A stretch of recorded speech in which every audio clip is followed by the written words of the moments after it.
అది నా గంగావతరణం అన్న పాట వినిపించిన వెంటనే బాలుగారి కళ్ళు చెమరించినాయి. ఆయన కుర్చీలోంచి లేచి నమస్కారం పెట్టి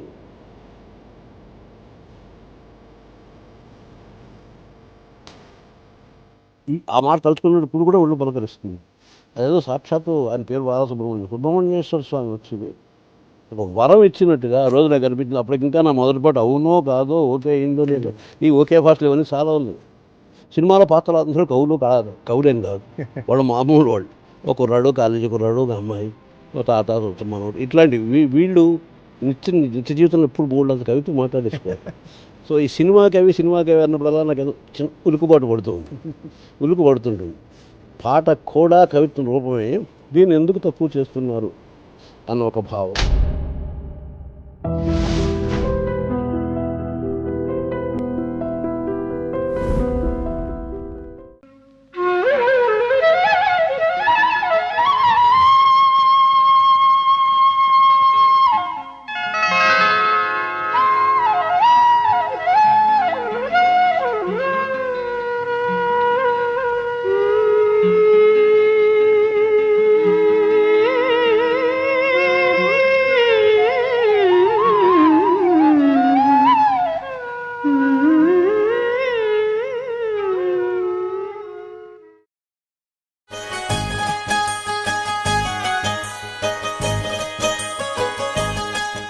మీరు సిరివెన్నెల వరకు వచ్చేసారు. సిరివెన్నెల వరకు జరిగిన ప్రయాణం ముందు చెప్పారు. మధ్యలో ఒకటి ఉంటుంది కదా, మీకు ఏ గంగావతరణం అయితే, అంటే నాకు తెలిసిన విషయాన్ని డైరెక్ట్గా ప్రేక్షకులకు తెలిసినట్టు అడిగేస్తున్నాను.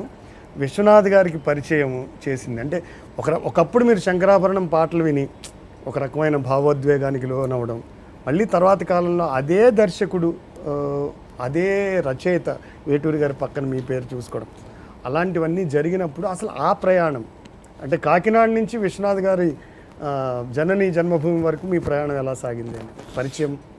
నా ప్రయాణంలో నేను ఇంటర్మీడియట్ ఆ ప్రాంతం నుంచి నాకు ఒక స్ఫుటమైనటువంటి ప్రత్యేకమైన ఇష్టం, లేదా దాన్ని ఏంటంటే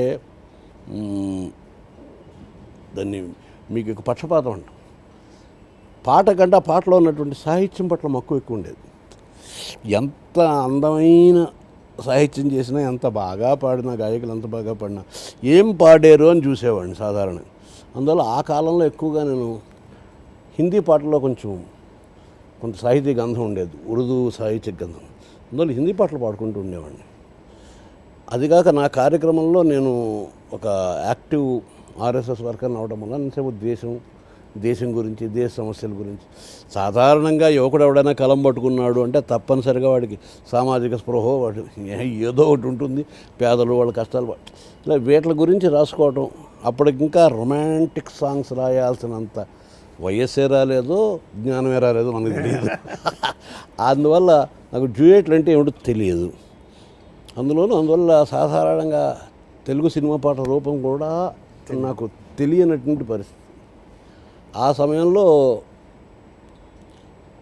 సాధారణంగా పాటల్లో కవిత్వం ఉండదు అనేటువంటి కోవకే నేను కూడా చెందుతాను. ఎందుకు ఉండదంటే ఏముంటుంది, వాళ్ళు నాకు కోపం వచ్చింది, లేకపోతే నాకు నీ మీద ప్రేమగా ఉంది, అయ్యో నువ్వు ఏడుస్తున్నావా, ఇట్లాంటి మాటలకే ట్యూన్ కడితే పాటలు అవుతాయి తప్పిస్తే వాటిలో ప్రత్యేకంగా లోతైనటువంటి ఘనమైన భావాలు వెతుక్కుని ఇలా కళ్ళు మూసుకుని ఏమన్నాడు కవి, దీనికి భాష ఏమిటి అని ఆలోచిస్తూ కూర్చునే అవకాశం ఉండదు. అందువల్ల నాకు ఎంత బాగా పాడినప్పటికీ కూడా ఆ పాటలను ఉటంకించడం నాకు పెద్ద ఇష్టం ఏమీ లేదు. ఎంత బాగా పాడినప్పటికీ కూడా ఏమిటి ఇందులో విషయం ఉంది అని ఒక రకమైన ఉపేక్షాభావం ఉండేది. ఆ కాలంలో ఒక రోజుని సడన్గా సినిమాలో హాల్లో చూస్తుంటే, అంటే నా ఉద్దేశం అంతకు మునుపు నేను వినకపోవడం ఉండొచ్చు, నాకు తెలియకపోవడం జరగవచ్చు. అంతేగాని నేను చెప్తుంది యూనివర్సల్ సత్యం కాదు. తెర మీద అందరూ కూర్చొని సినిమా చూస్తున్నారు. ఒదిగున్న పిలుపు ఒడుపున్న పిలుపు, ఒదిగున్న పులుపు ఒక గొంతులోనే పలికింది, అది ఏ రాగమని నన్నడిగింది, అది మన ఊరి కోకిలమ్మ, నిన్నడిగింది కుశలమమ్మ అని ఒక మాట వినిపించేటప్పటికి అందరూ సినిమా చాలా బాగుంది, అందరూ కొంచెం నిశ్శబ్దంగా చూస్తున్నారు. నేను ఒక్కడిని మాత్రం గట్టిగా చప్పట్లు కొడేస్తున్నాను. ఎందుకంటే పాటలో అంత సుందరమైనటువంటి కవిత్వం ఉండడం అనేది అప్పటి వరకు నాకు పెద్ద అనుభవంలో ఉన్న విషయం కాదు. నేను ఇందాక కూడా చెప్పాను, ఇంతకుముందు లేదని కాదు, లేదా ఉందా అని తర్కం కంటా కూడా మీ దృష్టికి వచ్చిన నాకు అంటే ఇప్పుడు మూగ మనసులో పాటలు కానీ మరొకటి కానీ కృష్ణశాస్త్రి గారి పాటలు కానీ అవన్నీ నాకు విననని కాదు. ఇన్ జనరల్ మాట్లాడుకోవాల్సి వస్తే మామూలు డ్యూయెట్లు, మామూలు పాటలు ఉండే కాలంలో ఇంత అందమైన అది మన ఊరి కోయిలమ్మ నేను అడిగింది కుశలమమ్మ, గట్టున రెల్లు పువ్వ అందులో వెన్నెల గువ్వ, రెల్లు పువ్వ అందులో వెన్నెల గువ్వ, వెన్నెల గువ్వని రెల్లు పువ్వలో. అప్పుడు ఆ పాటలు రాసిన వరకు టైటిల్స్లో నేను చూడలేదు. అది వేటి సుందరమూర్తి గారి సింగిల్ కార్డ్ సినిమా. విపరీతమైన ఆనందం వచ్చింది. ఆ తర్వాత క్రమానుగతిని ఆయన సినిమాలోకి ప్రతి పాటని ఒక కవిత్వం ఖండికగా చేయటం గమనించాను నేను. ఓహో, సినిమా పాటల్లో కూడా ఇంత మంచి కవిత్వం. అంతకు మునుపు ఆ పాట అనే ప్రక్రియ ఎక్కువగా రేడియో ద్వారా వాడతారు, లలిత గీతం అనే పేరుతో ఉండేది. అది కాకుండా నీకు తెలియదు ఏం కాదు, అన్నమచారి కీర్తనలు, జానపదాలు, ఇలా రకరకాల రూపాల్లో ఉండేది.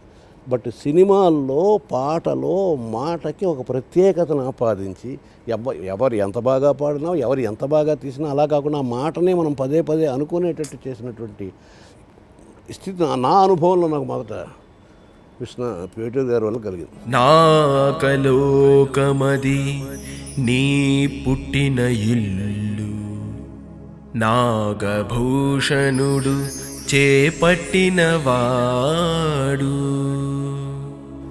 ఆ అభిరుచి అలా పెరుగుతున్నప్పుడు శంకరాభరణం పాటలు అయినప్పుడు శంకరాభరణం సాధించిన విజయం అందరికీ తెలుసు.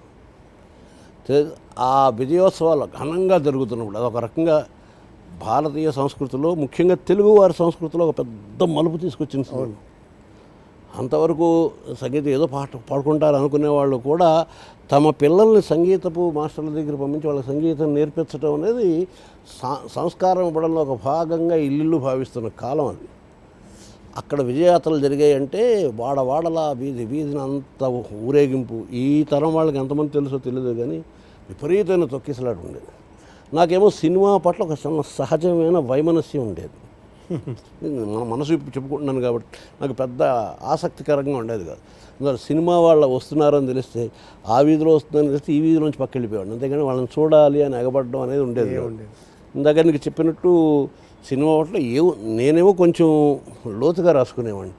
ఏముంది రాగాలు తీయడం తప్ప, ఓ రామ నీ నామ ఎంత తీయనరా, ఓ రామ నీ నామ ఎంత తీయన భజన చేయడం తప్పితే అందులో ఏం ప్రత్యేకంగా మనం ఏదో చెబుతున్నట్టుగా, అంటే నా చెవికి కాకుండా నా హృదయానికో, నా ఆలోచనకో, నా సంస్పందనకో క్యాటర్ చేసే వస్తువు ఉండకపోవడం వలన పెద్దగా చూపు ఉండేది కాదు. ఆ టైంలో ఒక మా మిత్రుడు ఆకెళ్ళ వాళ్ళు మన కాకినాడలో కూడా వాళ్ళ ఫెలిసిటేషన్ జరుగుతుంది. ఆ టీంని అందరినీ ఆహ్వానిస్తూ ఒక స్వాగత గీతం రాయను అన్నప్పుడు నేను బ్లంట్గా రాయనని చెప్పి, అది బాగా లోవర్ మిడిల్ క్లాస్ రికార్డు తినకంటే ఒక్కని పరిస్థితి. నీకు ఈ విద్య ఉంది కదా, కథ రాసే విద్య, ఏదో పాట రాసే విద్య అని వీటిని ఎందుకు నువ్వు రేడియోకి పంపిస్తావు, 50 రూపాయలు వస్తాయి, పత్రిక పంపిస్తావు 50 రూపాయలు, కానీ నీదేనా ఒక పద్ధతి పెట్టు కూర్చొని దానికే రాస్తానని నీ పెంకితాను నీకు ఎందుకు? నువ్వేమన్నా ఫలానా వెట్టు గారి కన్నా గొప్ప, జంజాల్ గారి కన్నా గొప్ప, విశ్వనాథ్ గారి కన్నా గొప్ప ఎందుకు రాయవాడు? నేను ఎవరు గొప్ప తప్పుల గురించి మాట్లాడట్లేదు అబ్బాయి. నేను సంఘటనల గురించి, వ్యక్తుల గురించి, తత్కాలీనంగా ఉండే వాటి గురించి పాటలు రాయను. ఇది నా తాలూకు ఒక లక్షణం. నా లక్షణంలో ఏవో తాత్వికమైన పాటలు ఉంటాయి, శాశ్వతమైన విలువలు, యూనివర్సాలిటీ ఉన్న పాటలు రాస్తాను నేను రాయగలిగినప్పుడు. అందువల్ల రాయను అనుకుంటూ వచ్చేస్తుంటే ఈ శంకరాభరణం అన్నది శంకరుడి మెడలో ఉన్నటువంటి నాగుపాము ఎందుకు కావాలి? శంకరుడికి చాలా ఆభరణాలు ఉన్నాయి కదా, ఆయన చేతిలో కపాలం ఉంది, త్రిశూలం ఉంది. వీటన్నిటినీ మించి నెత్తి మీద చంద్రుడు, గంగాదేవి కూడా ఉన్నాయి. గంగాదేవి ఉండటంలో అర్థం ఏమిటి అంటే తన పూర్వీకులు 60,000 మంది చేసిన తప్పుల్ని కడిగి వాళ్ళకి ఉత్తమ గతులు కలిగించాలనే ప్రయత్నం చేయటానికి ఒక వాళ్ళకి చెందిన వారసులకి 5 తరాలు పట్టింది. 5వ తరం దాన్ని, అందుకని ఇవాళకి మనం భగీరథ ప్రయత్నం అంటాం.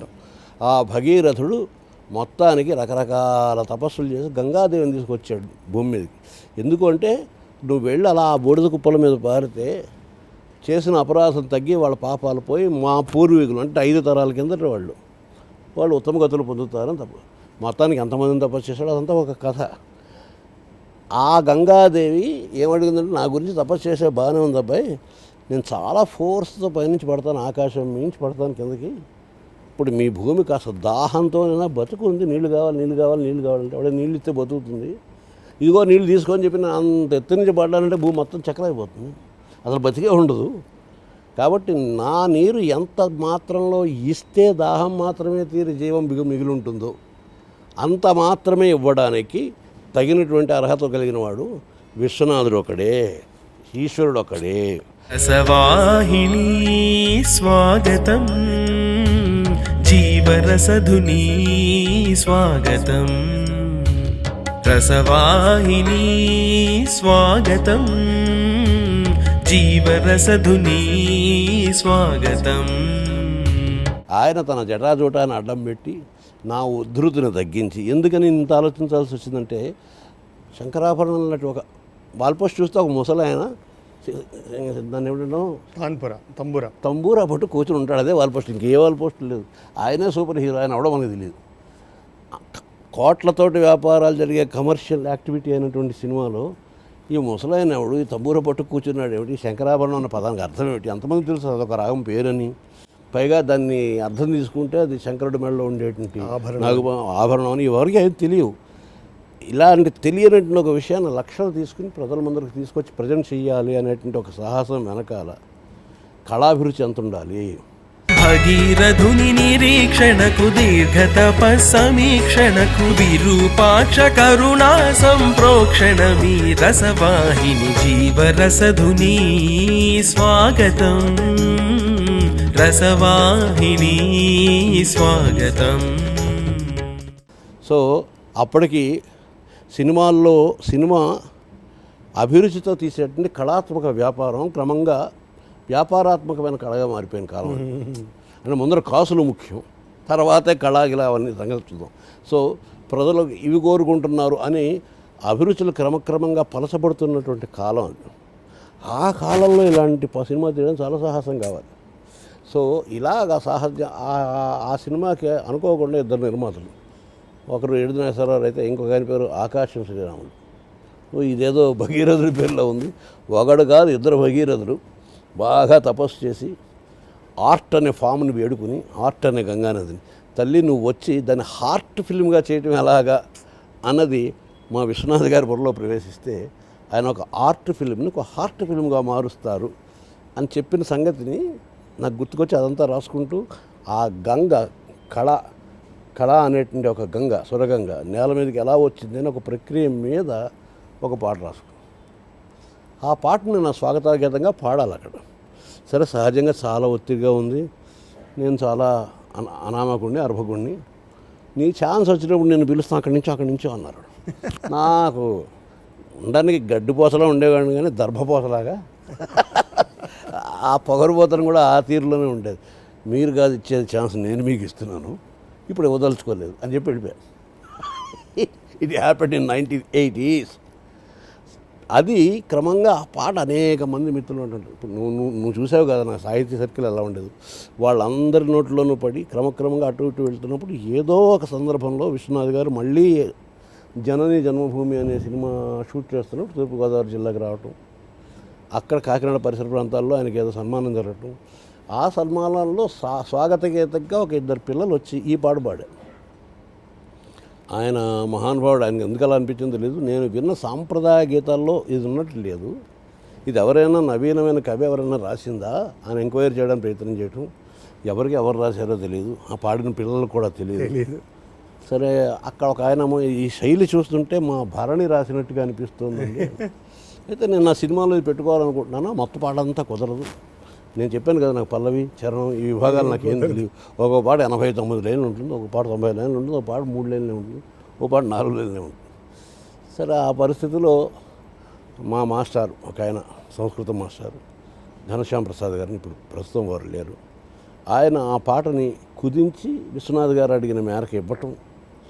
ఆయన మరి రచయిత పర్మిషన్ లేకుండా ఈ పాట ఎలా పెట్టుకుంటామని ఆయన ఒక స్వయంగా సుధస్తూరితో ఒక ఉత్తరం రాయటం, భరణి గారికి మీ అనుమతి కోసం ఉత్తరం రాస్తున్నాను, ఈ సినిమాలో వాడుకుంటున్నాం, మీరు అనుమతి ఇవ్వగలరు, పంపిస్తాను, మిమ్మల్ని వెతుక్కుంటూ వెళ్తుంది ఉత్తరం అని. ఇప్పటికే ఉత్తరం నా దగ్గర ఉంది. అది అన్నం నా దగ్గర చేరింది. నా దగ్గర కూడా యాక్సిడెంట్గా అవతరం జరిగింది. ఎవరో చెప్పారు, నేను ఏదో సాహిత్య సభలో ఉంటే మా మాస్టర్ ఆయన వచ్చి, మరణి నీ పాట విశ్వనాథ్ గారి సినిమాలో. నేను సినిమాల వాళ్ళ దగ్గరికి ఎప్పుడు వెళ్ళాను, నాకు సినిమా పాట ఇవ్వడని ఎప్పుడు అడిగాను, అందులో విశ్వనాథ్ గారి దగ్గరికి అసలు ఎప్పుడు వెళ్ళాను. ఎలా వెళ్ళిందంటే, ఏ విశ్వనాథ్ గారి కోసం ప్రార్థనా గీతంగా ఆ పాట రాశానో అదే విశ్వనాథ్ గారి దగ్గరికి 4 ఏళ్ల తర్వాత చేరింది. ఇదంతా ఒక దైవ సంకల్పం అనుకోవచ్చు. ఆ మొత్తానికి ఆ ఉత్తరం నాకు అందింది. అప్పుడు నేను కూడా ఒక ఉత్తరం రాశాను, అయిపోయిన పెళ్ళికి బాజాల్లాగా మీరు సినిమాలో పాట పెట్టేసుకున్నారు, తీసేశారు, దీని తర్వాత నాకు ఎంత రెమ్యూనరేషన్ ఇస్తారంటే బాగుండదు, నేను పెద్ద రెమ్యూనరేషన్ ఏమి అడగను, కానీ నా పేరు మీరు ఎకనాలెడ్జ్ చేస్తే అది రేపు పొద్దున్న ఎవరైనా వింటే వాళ్ళకి నచ్చితే నేను పాట రాయగలను వాళ్ళకి అనిపిస్తే నన్ను పాటలు రాయడానికి పిలుస్తారేమో, కొంచెం ఎకనాలెడ్జ్ చేసి పెట్టండి అని ఒక ఉత్తరం రాశాను. చేసిన తర్వాత ఆ సినిమా రిలీజ్ అయ్యే టైంలో నేను టెలిఫోన్స్లో ఒక చిన్న గుమాస్తాగా పనిచేసేవాడిని. దానికి ముందర క్యాసెట్ రిలీజ్ అవుతుంది కదా, ఆ క్యాసెట్ 15 రూపాయలు ఎంత ఉంటుంది, ఆ కాలంలో 7 రూపాయలు ఎంత ఉండేది. ఒక 15-20 క్యాసెట్లు కొనేసాను ముందరే. చూస్తే ఎక్కడా నా పేరు లేదు. ముందర కొనేసి అందరికీ పనిచేసాను. ఏదిరాని పాట అంటే ఎక్కడుందో లేదు. సరే విడుదలైన రోజునే ఒక 20-30 టికెట్లు కొనేసి అందరినీ తీసుకెళ్ళిపోయి అక్కడి నుంచి చూస్తూ కూర్చోడు, నా పాట ఎప్పుడు వస్తుందా, రాదు. అది ఎప్పుడో క్లైమాక్స్లో ఎవరో పిల్లలు ఇద్దరు ఒక బుర్రకథ లాగా పాడుతున్నప్పుడు ఒక చరణం వస్తుంది, గాలి తీసేసినట్టు అయిపోయింది మొత్తాన్ని. వాట్ ఎవర్ ఇట్ ఈస్, మరొక 1.5 year తర్వాత అప్పటికి సినిమాల్లోకి వెళ్ళి బాగా బిజీగా పనిచేస్తున్న మిత్రుడు ఆకిళ్ళ ద్వారా విశ్వనాథ్ గారు ఏమన్నారంటే, నేను సినిమా తీయాలనుకుంటున్నాను, ఆ సినిమాకి ప్రొఫెషనల్గా పాట రాసే వాళ్ళకంటే కూడా ఒక కవిగా నాతో పాటు ఉండి నాతో పాటే ప్రయాణం చేస్తూ ఆ కథతో ప్రయాణం చేస్తూ నవ్వుతూ ఏడుస్తూ దానికే అంకితం అయిపోయిన ఒక కవి ఉంటే బాగుంటుంది అని ఆయన అన్నప్పుడు, గంగావతరణం అనే పాట మీరు విన్నారు ఆ రోజుని, అది రాసిన వ్యక్తి నా స్నేహితుడు, తీసుకురమ్మంటారా అని ఆయన అడగడం, ఆయన తీసుకురండి నన్ను పిలవటం, నేను వెళ్ళడం జరగడం, అదంతా ఈ కథ చాలామందికి తెలుసు. అయినా ఇప్పుడు నువ్వు మళ్ళీ అడిగేవు కనుక సో మరొకసారి శ్రీకారం చుట్టుకోవాలి కనుక ఆయన దగ్గరికి వెళ్ళినప్పుడు అక్కడిని తీసుకెళ్ళమన్నాను.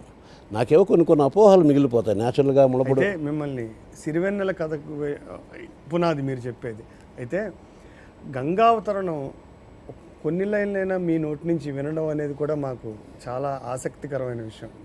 మీకు నోటీస్ ఇవ్వకుండా అడుగుతున్నాను, క్షమించండి, బట్ మీకు గుర్తున్న మేరకు మీరు అంతా గుర్తే ఉంటుంది, ఇది సమయం కాదు, అయినా చెప్తున్నాను నేను. అది ఆయన దగ్గరికి తీసుకెళ్ళమని నాకు అప్పటికే ఇష్టం లేదు సినిమాలోకి రావడం.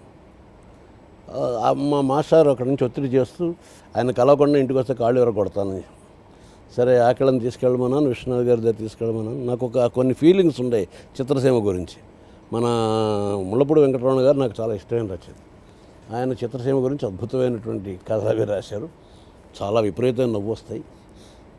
అందులో ఉండేటువంటి ఒక కథానాయకుడిలాగా అమాయకంగా గేటు మూసేస్తారేమో, రానివ్వరేమో, గోర్ఖాలు తోసేస్తారేమో అలాంటి భావనలో ఉండేవాడిని. అందుకని వాడిని బతిమాలి, విశ్వనాథ్ గారు ఎక్కడ ఉంటారో అక్కడికి ఆయన వెళ్ళి తీసుకెళ్ళగల వాళ్ళను. వాళ్ళ ఇంటికి వెళ్ళాం, గోర్ఖా ఏం కొట్టలేదు, కానీ అక్కడ లేరు, వేరే ఇంకో చోట అక్కడ షూటింగ్లో ఉన్నారు. ఆ షూటింగ్ పడిపోయాం. ఆయన అలా బయటకు వెళ్ళిపోతున్నారు, షూటింగ్లో మధ్యలో ఎందుకు పైకి వెళ్తున్నారు. నేను నమస్కారం అన్నాను, ఎవరు మీరు అన్నారు.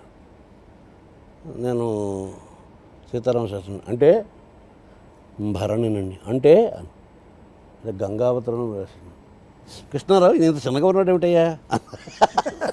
ఆయన ఇమ్మీడియట్ రియాక్షన్ ఎప్పుడు వచ్చారు, బాగున్నారా కృష్ణారావు ఈయనంత చిన్నగా ఉన్నాడు ఏమిటయ్యా అని. అంటే సన్నగా మరీ చిన్న వయసు ఏం కాదు, I was nearly 29 years or something like that. ఆయన సరే కూర్చోండి లోపల వస్తాను. ఆయన కాకి డ్రెస్లో ఉంటే ఒక నరసింహమూర్తిలో ఉంటాడు, దుర్నిరీక్ష్యం. ఆయన చూడటానికి కూడా కష్టం, ఆయనతో ఎవరు మాట్లాడడానికి కూడా భయపడతారు ఆ సమయం. నాకు భయం భక్తి ఏమీ లేదు. కాసేపు కూర్చున్నాను. ఆ తర్వాత ఇంకా ఇది ఇప్పట్లో తేలే వ్యవహారం కాదు అని చెప్పి ఆయన దగ్గరికి వెళ్ళి నేను అటేటో పోతూ ఇటు మిమ్మల్ని చూడడానికి ఒకసారి వచ్చాను, అంతకన్నా ఇంకేం లేదు, మరేం లేదు, మేము మరి వెళ్ళొస్తాను. అప్పుడు వెళ్ళిపోయాను. ఆ తర్వాత ఆయన పిలవడం జరిగింది. ఆ గంగావతరణం పాట ఇప్పటివరకు నేను ఏ సినిమాలోనూ ఇవ్వాలని కూడా అనుకోలేదు. ఎందుకనంటే అది సుదీర్ఘంగా ఉంటుంది కదా, దాని పొట్టి పొడవులు మీకు లెక్కలు ఉంటాయి. మీకు నచ్చిన ఒక 4 లైన్లు. ఇప్పుడు చెప్పాను కదా సినిమా వాతావరణం ఎలా ఉంది అని, దానికి సంబంధించిన చరణంతో చెప్తాను. నాకలోకమది నీ పుట్టిన ఇల్లు, నాగభూషణుడు చేపట్టిన వాడు, లోకపావని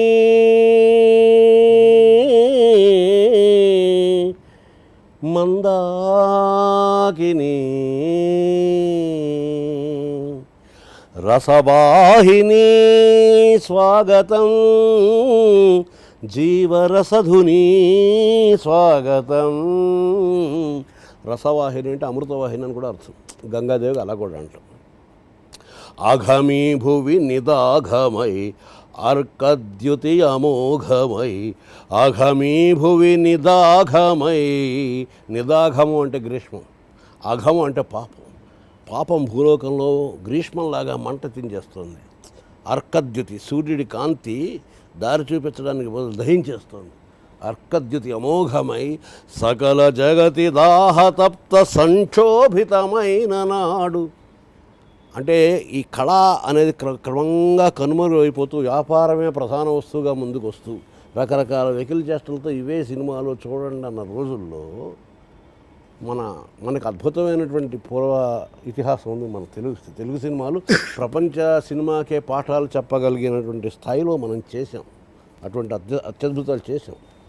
అలాంటి తెలుగు సినిమా అలా అయిపోయినప్పుడు ఆ సమయంలో సకల జగతి దాహతప్త సంక్షోభితమైన నాడు, దివి వారిని భువి సీమకు తరలించగదలచినట్టి భగీరథుని నిరీక్షణకు దీర్ఘతపస్సమీక్షణకు విరూపాక్ష కరుణా సంప్రోక్షణమీ రసవాహిని జీవరసధుని స్వాగతం. ఇలా మొదలెడితే మొత్తం పాటలంతా పాడడం చాలా టైం పడుతుంది. అది మొత్తానికి ఏంటంటే ఆ టైంలో అంత ఆకాశగంగలాగా అయిపోయింది కళ అనేది. కళా వృష్టి, ఒక చినుకు కూడా కళ లేదే అని తప్పిస్తున్న కాలంలో ఆ ఆకాశగంగ నేల మీద తీసుకొచ్చిన భగీరథుడిలాగా విశ్వనాథుడు అలా తీసుకొచ్చాడు. నిరంతర ప్రయత్నమే ప్రణవారాధనగా, యుగ యుగాల నిరీక్షణే నివాళి కాగా. నిరంతర ప్రయత్నమే ప్రణవారాధనగా, యుగ యుగాల నిరీక్షణే నివాళి కాగా.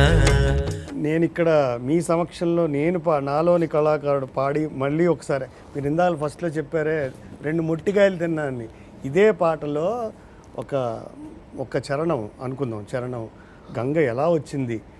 గంగా కన్నియ గుండెలు నిండిన రంగోత్తుంగ తరంగ మోదమది, గంగా కన్నియ గుండెలు నిండిన రంగోత్తుంగ తరంగ మోదమది, నింగిని తాకక పొంగులు వారిన వినూత్న వినోద విలాసలాస్యము. తప్పులేమైనా ఉంటే క్షమించండి బాబాయ్.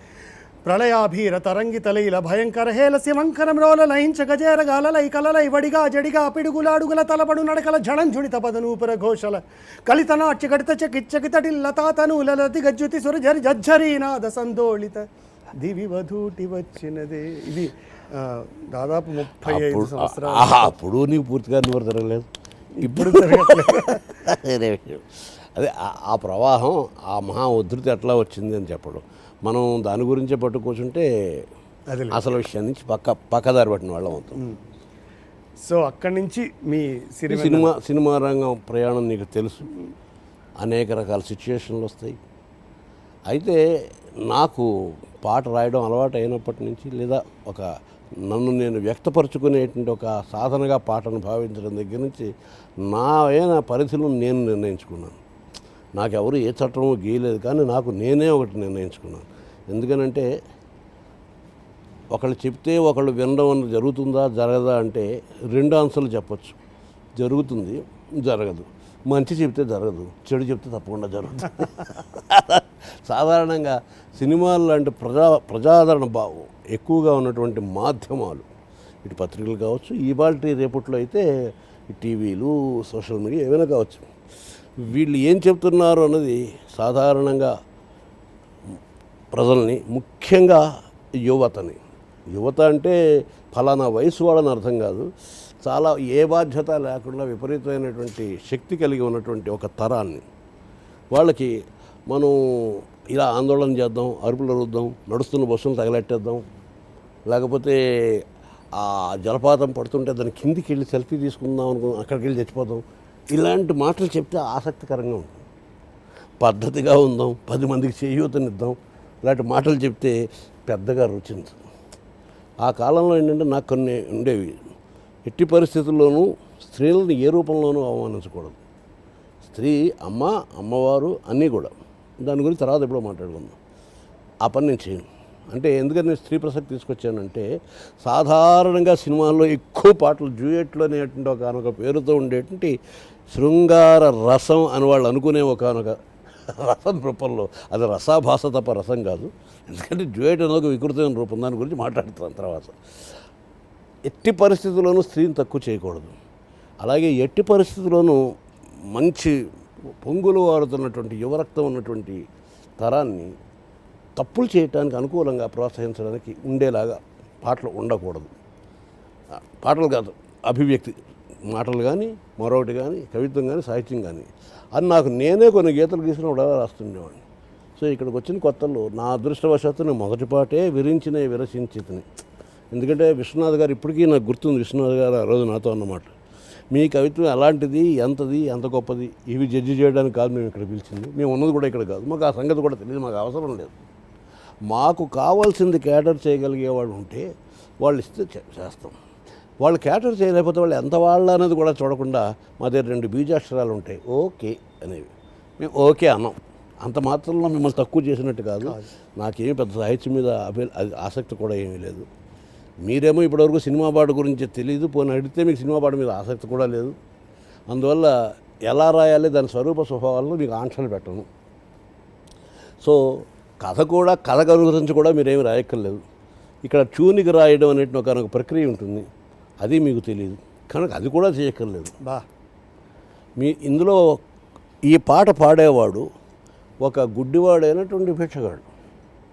సో అతను ఆ పాట తనదైన పాటగా పాడక్కర్లేదు. తను ఏంటి చదువుకోలేదు, రాసుకోలేదు, ఒక భిక్షగాడు. కాకపోతే అతనికి ఉన్నట్టు విద్య ఏంటంటే ఒక వెదురు బొంగుని తీసుకొచ్చి పిల్లనుగా మార్చి వాస్తూ అడుక్కుంటుంటాడు. అదే సమయంలో అతను ఏ రకమైనటువంటి అనుభవం ఎదురైనా ఆ అనుభవం అతని హృదయంలో ఒక అనుభూతిగా మారి ఆ అనుభూతి అతని వేణువులోంచి ఒక అద్భుతమైన రాగంగా వస్తుంది.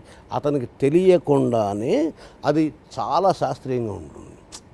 అంటే చెట్టు ముందా విత్తు ముందులాగా కళ నుంచి శాస్త్రం పుట్టిందా, శాస్త్రం నుంచి కళ పుట్టిందా అని మనం అడిగితే అసలు ముందర కళ పుట్టే దారిలో పెట్టడానికి శాస్త్రం కరెక్ట్. సో నిజమైనటువంటి కళ హృదయంలోంచి ఉప్పొంగుతున్నప్పుడు ఆటోమేటిక్గా అంటే ఉదయం పూట అతను మేలుకుని అలా కూర్చుని ఆ తనలో తను వాయించుకుంటుంటే తప్పనిసరిగా అది భూపాల రాగం అయి ఉంటుంది, హంసధ్వని రాగం అయి ఉంటుంది. అది విన్నవాళ్ళు ఆశ్చర్యపోయినకి ఎలా వచ్చాడు, ఏమో నాకేం తెలుసండి అని అమాయకంగా అంటాడు. సో అతను ఏదో పాట ఎక్కడో విన్నాడు, ఎవరో రాసింది, అది వాయిస్తున్నాడు. ఆ పాటతో అతను నేను సినిమాలో చూపిస్తాను. దానికి మీరు పాట రాయండి. ఏ భాష వాడతారో నాకు అవసరం లేదు, ఏ భావం వాడతారో నాకు అవసరం లేదు. ఇది నా మొట్టమొదటి వచ్చినటువంటి బంగారు అవకాశం, సువర్ణ అవకాశం. అంటే నాకు ఏ రిస్ట్రిక్షన్స్ లేవు. ఇంక నేను దేని గురించి రాయాలి అనుకున్నప్పుడు అసలు కథ అంతా కూడా ఒక వేణువాద విద్వాంసుడి గురించి, అతని జీవితం చుట్టూ తిరిగేటువంటి ఎత్తుపల్లాల గురించి. వేణువాదన అన్నదే ఊపిరి, నాదము, ఈ మాటలు నాలో కదిపి సరే పాట గురించి పాట ఎందుకు రాయకూడదు, పాటకి జీవితానికి ఉన్నటువంటి సంబంధాన్ని పాటగా ఎందుకు రాయకూడదు అనే కారణంతో ఈ సృష్టి, జీవితము, నాదము వీటన్నిటిని అనుసంధానిస్తూ అది రాశాను. నా అభిరుచులకు అనుగుణంగానే ఉంది. ఆ తర్వాత క్రమంగా నా పాటలు మొదలైనవి. కానీ ఇక్కడ నా పాటలు అనే కంటే భగవంతుడు నాకు ఇచ్చిన వరం అనే అనాలి. సాధారణంగా యాక్సిడెంట్లు 2 సార్లు జరగవు, ఒకసారే జరుగుతుంది, భౌతిక బట్ట కడతాడు, 2వ సారి జరిగితే అంతే సంగతులు. నాకు ఇక్కడ తర్వాత నాకు బోల్డని పిలుపులు వచ్చేవి. సార్ విధాత తలపున లెవెల్లో పాట రాయండి అంటుండేవారు. కామర్స్ వాళ్ళు అడుగుతున్నారని చెప్పి నేను భారీ ఎత్తుని. సాధారణంగా పాటలు ఎలా ఉంటాయి అంటే విమర్శించడం కాదు, అట్నుంచి ఎవరో పరిగెట్టుకొస్తారు, ఇటు నుంచి వీళ్ళు పరిగెట్టుకొస్తారు, ఇద్దరు వగరుపుతోటి ఆయాసంతో ప్రాణాలు పోయేలా పరిగెట్టుకుంటూ వచ్చి విచిత్రమైన కథలకెళ్తూ ఏదో పాడుతూ ఉంటారు. ఎందుకు పాడతారు? అప్పుడు ఉంది, ఎప్పుడు ఉంది, ఇప్పుడు ఉంది, ఎప్పుడు ఉంటుంది. దాన్ని విమర్శించడం కాదు. అలాంటి వాడికి ఏ పాటలు రాయాలని నాకు ఇంతకుముందు అనుభవం లేదు. అయినా వీడు విధాత తరపున అంటే ఏదో సంస్కృత సమాసాలతో ఏదో రాసేసేవాడిని.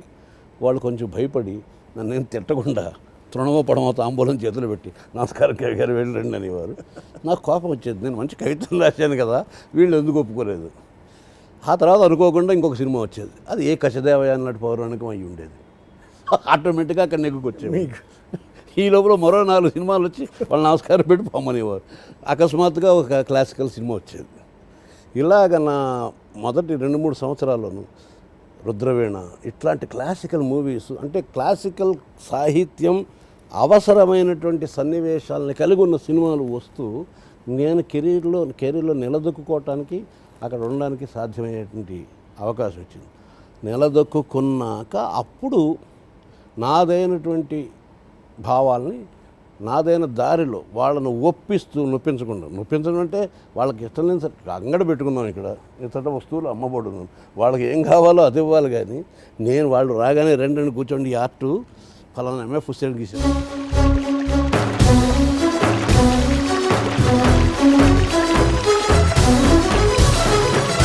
గంగా కన్నియ గుండెలు నిండిన రంగోత్తుంగ తరంగమోదమది. గంగా కన్నియ గుండెలు నిండిన రంగోత్తుంగ తరంగమోదమది. నింగిని తాగగ పొంగులు వారిన వినోద విలాసలాస్యము.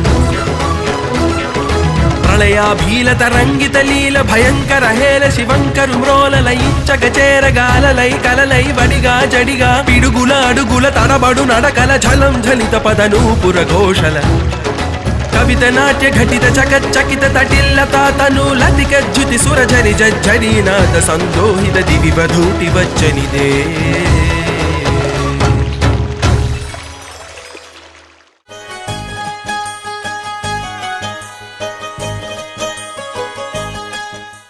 ఇక్కడ దర్శకులు నిర్మాతలు వాళ్ళు మడిగట్టుకుని ఒక ఒట్టేసుకుని ప్రమాణం చేసి అశ్లీలమైనవి మాత్రమే ఇస్తాం, చాలా చండాలంగా ఉన్న ట్యూన్లు మాత్రమే ఇస్తాం అని ఎవరు రాదు. శారద స్వరముల సంచారానికి, శారద స్వరముల సంచారానికి చరణములందించనా. ఆవిడ అలా కచ్చపి మీడుతుంటే ఆ తీగల్లోంచి వెళ్తున్న సరిగమల సంచారానికి నా చరణాలు ఆవిడ చరణాలుగా మారుస్తాను. నాకు చిన్న కోరిక ఒకటి ఉండిపోయింది. ఏంటంటే నాకు ఇష్టదైవం అని చెప్పుకునేటువంటి కనుక దేవుడు శివుడు. ఆ శివుడికి నాకు చాలా లావాదేవీలు ఉన్నాయిలే, అది కాలక్రమేణా చెప్పుకుందాం.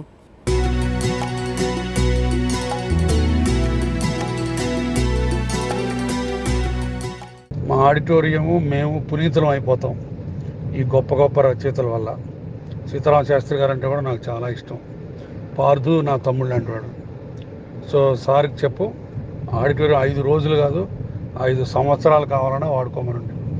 ముందుగా ఎంతమంది వస్తున్నారో చెప్తే వాళ్ళందరికీ భోజనం పానీయం అవి కూడా ఏర్పాటు చేసే బాధ్యత నాది.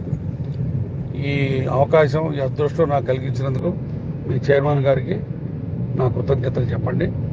ఎవరైనా ఫోన్ చేయొచ్చు, ఆడిటోరియం మీది.